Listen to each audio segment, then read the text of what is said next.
N8N versus LangChain. Which is better?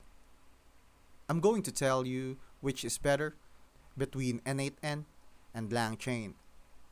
N8N is best for automating workflows.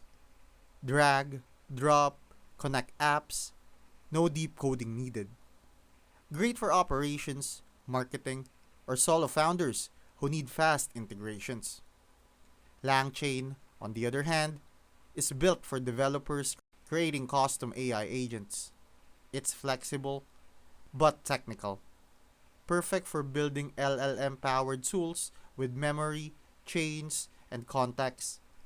If you want no-code automation, pick N8N. If you're building smart AI apps, go with LangChain. Different tools, different jobs.